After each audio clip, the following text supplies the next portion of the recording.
दोस्तों, स्वागत है आप सभी का एक बार फिर से। माँ भगवती आप और आपके परिवार पर अपनी कृपा दृष्टि सदा सर्वदा बनाए रखें। दोस्तों, यदि आप अपने जीवन में सुख सौभाग्य चाहते हैं, धन संपदा चाहते हैं, अपने जीवन के हर क्षेत्र में सफल होना चाहते हैं, व्यापार में तरक्की चाहते हैं, नौकरी में प्रमोशन चाहते हैं, अपने बच्चों का भविष्य उज्जवल बनाना चाहते हैं, तो आप बिल्कुल सही चैनल पर आए हैं। यदि आप पहली बार हमारे इस चैनल पर आए हैं तो चैनल को सब्सक्राइब करके बेल आइकन जरूर दबाइएगा। दोस्तों, आज से चैत्र नवरात्र का शुभारंभ हो चुका है, यानी कि प्रतिपदा की तिथि हो गई है और आज दूसरा दिन है। इन 9 दिनों में माँ दुर्गा के 9 स्वरूपों की उपासना की जाती है और उनके नाम के व्रत रखे जाते हैं। माँ दुर्गा को महिषासुर मर्दिनी के नाम से भी जाना जाता है। श्री दुर्गा सप्तशती के 3 और 4 अध्याय में भी माँ दुर्गा द्वारा महिषासुर के वध का जिक्र मिलता है। देश भर में आज से चैत्र नवरात्र का शुभारंभ हुआ है। इन 9 दिनों में माँ दुर्गा के 9 स्वरूपों की उपासना के साथ ही हम व्रत रखते हैं, उनकी पूजा आराधना करते हैं। जो है माँ दुर्गा को 9 दुर्गा शक्ति, आद्या शक्ति, भगवती, माता रानी, पार्वती, जगत जननी, जगदम्बा, परमेश्वरी, परम सनातनी देवी और आदि शक्ति आदि नामों से पुकारा जाता है। साथ ही माँ दुर्गा को महिषासुर मर्दिनी के नाम से भी हम जानते हैं। दुर्गा सप्तशती के 3 और 4 अध्याय में माँ दुर्गा द्वारा महिषासुर के वध का जिक्र मिलता है। तो आइए जानते हैं कि आखिर कौन था महिषासुर और माँ दुर्गा को क्यों महिषासुर मर्दिनी कहा जाता है। जिस प्रकार प्रजापति दक्ष की पुत्री दिति ने दैत्यों को जन्म दिया था, उसी प्रकार उनकी दूसरी पुत्री दनु से दानवों का जन्म हुआ, जिनका नाम था रंभ और करम्भ। एक बार 2 दानव भाइयों रंभ और करम्भ ने अजेय होने के लिए तपस्या करने का संकल्प लिया। रंभ अग्नि को शांत करने के लिए आग की लपटों के बीच खड़ा हो गया, जबकि करम्भ ने वरुण को प्रसन्न करने के लिए जल के नीचे ध्यान लगाया। दोनों 2 आदि तत्वों का आवाहन कर रहे थे, जिसके बाद इंद्र देवता ने कायरता दिखाई।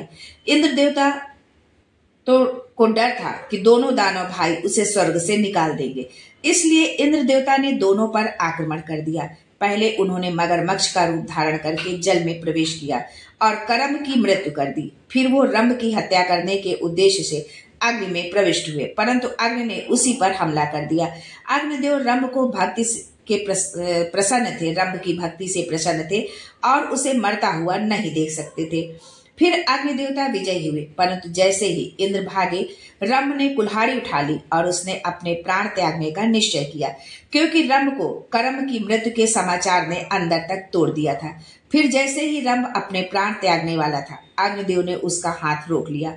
अग्निदेव ने उसे भाई की मृत्यु का प्रतिशोध लेने का वरदान दिया। साथ ही रंभ ने एक पुत्र भी मांगा, पुत्र भी ऐसा जो अदम्य दानव आगे चलकर ब्रह्मांड का स्वामी बने। अग्निदेव ने उसे वरदान दिया कि वो किसी भी प्रजाति की मादा से पुत्र पैदा कर सकता है, चाहे असुर हो या देवता, पशु हो या मनुष्य, और सचमुच ऐसा ही हुआ। दरअसल रंभ को एक महिषी यानी कि एक भैंस से प्रेम हो गया। उस महिषी ने रंभ के प्रेम के आगे समर्पण कर दिया और उन दोनों से एक पुत्र का जन्म हुआ, जिसका नाम था महिषासुर। महिषासुर आधा भैंस और आधा दानव था और रंभ उसके पिता थे। साथ ही महिषासुर को अग्नि ने आशीर्वाद दिया था। फिर एक दिन महिषासुर ब्रह्मा जी को प्रसन्न करने के लिए जंगल की ओर चल पड़ा। वर्षों की तपस्या के बाद ब्रह्मा जी ने उसे दर्शन दिए और वे महिषासुर के चेहरे को बड़े स्नेह से देखने लगे, जो रंभ से मिलता जुलता था। फिर ब्रह्मा जी महिषासुर से कहते हैं कि तुम्हारे पिता मेरे प्रपौत्र थे और अग्नि देवता ने तुम्हें पहले ही आशीर्वाद दिया है कि तुम शासन करने के लिए ही पैदा हुए हो। अब और क्या चाहते हो? इस पर महिषासुर उत्तर देते हुए कहता है कि अमर होना चाहता हूँ। अग्निदेव ने मुझे वरदान में ब्रह्मांड पर विजय प्रदान की है, किंतु अमरता नहीं, और अमरता ही परम विजय है। मेरी विजय का क्या लाभ यदि मैं उसका स्वाद चखने के लिए जीवित ही न रह पाऊं। जिस पर ब्रह्मदेव महिषासुर को अमरता का वरदान देने से मना कर दिया।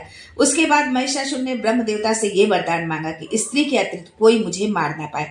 फिर ब्रह्म देवता मुस्कुराए और उन्होंने महिषासुर को ये वरदान दे दिया, जिसके बाद महिषासुर ने पाताल लोक, भूलोक और अंत में स्वर्ग लोक पर आधिपत्य स्थापित कर लिया। फिर उसके खुर ब्रह्मांड के कोने कोने में एकत्रित हो गए और लोगों पर अत्याचार करने लगे। धीरे धीरे मृत्यु की दुर्गंध पूरे ब्रह्मांड में फैलने लगी। ऐसे में प्रकट हुई थी माँ दुर्गा। सारे देवता डर के साथ एकत्रित हो गए। उन सभी देवताओं ने ब्रह्म देवता से प्रार्थना कर बोला कि हमें एक देवी चाहिए, यानी आदि शक्ति का योद्धा रूप जो महिषासुर को हरा सके। फिर सभी देवता घेरा बनाकर खड़े हो गए और सबने अपने मुंह खोल दिए। उनमें से प्रकाश की किरणें फूटने लगी। वो प्रकाश इतना तेज था मानो उनकी दिव्यता उस रूप में बाहर निकल रही थी। किरणें परस्पर टकरा रही थी। वृत्त के केंद्र में उन सब का एक तंत्र में विलय हो रहा था।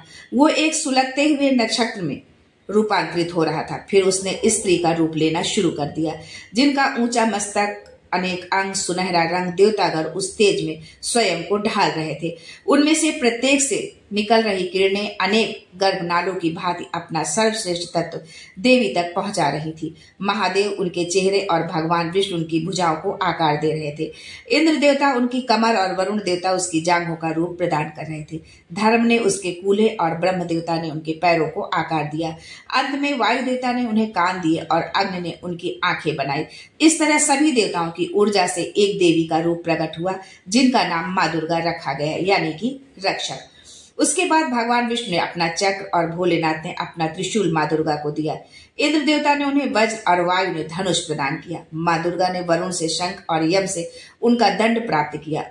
उसके साथ तलवार, गदा और भाला लेकर 10 भुजाओं वाली माँ दुर्गा दहाड़ते सिंह पर सवार हो गई।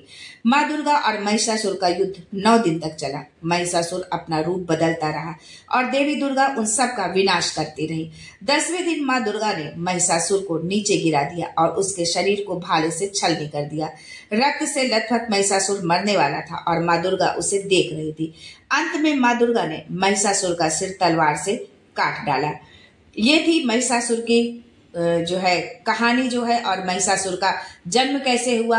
तो बहुत कुछ जानकारी हमको दुर्गा सप्तशती से मिलती है कि माँ दुर्गा का जन्म कैसे हुआ, किस तरह से माँ दुर्गा प्रकट हुई और किन किन देवताओं के तेज से माँ दुर्गा का स्वरूप बना, कौन से देवता ने माँ दुर्गा को कौन कौन से अस्त्र दिए।